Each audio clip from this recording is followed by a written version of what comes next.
Hey y'all, Chris here.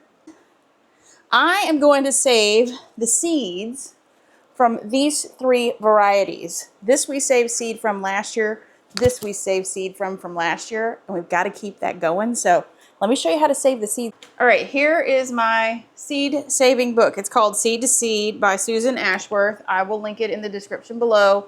This teaches you how to save seeds properly, and I love it. So first thing we do with our tomatoes is, get you in view, is we're going to cut these open and get some of these seeds out. So I am going to use these tomatoes for the salsa, but what I want to do is I want to get all the gooey seed pulp out from these tomatoes.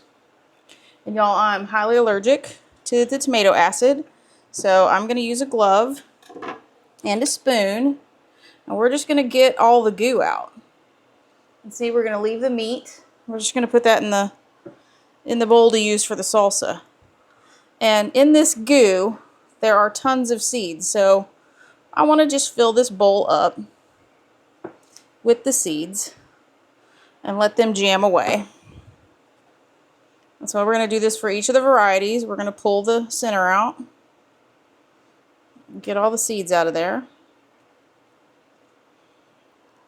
Now with tomatoes, they actually have to ferment to get the gel off. So we're going to leave these out on the counter all week so they can ferment. It says it takes about 3 days.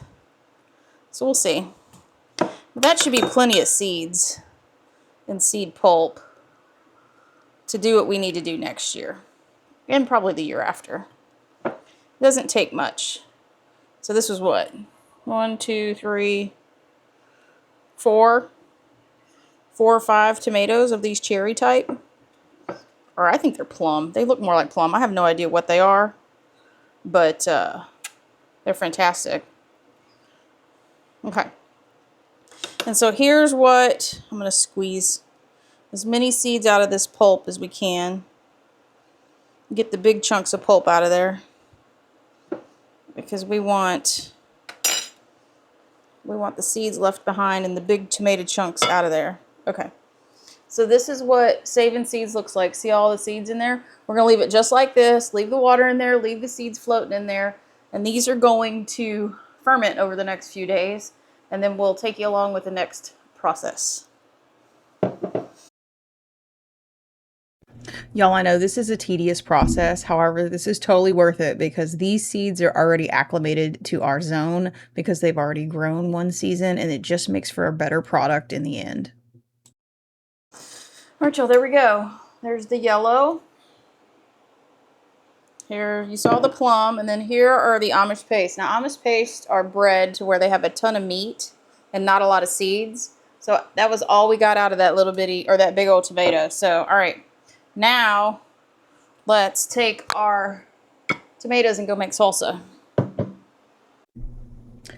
So these seeds have sat on the counter for about a week, and you can see they have fermented. That's not mold. It's more of a yeast that has grown on the top because they are fermented. And so now what I'm doing is I am removing that sludge that's on the top, and this is what was on the bottom.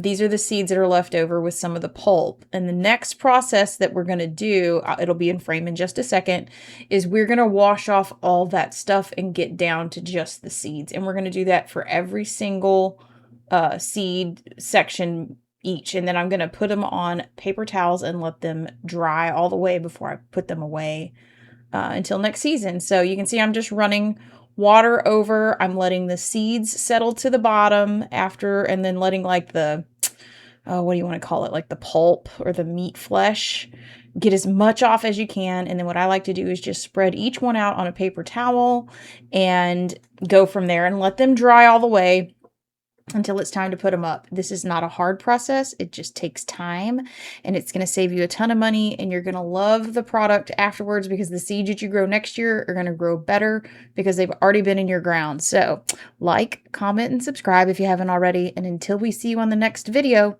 bye y'all.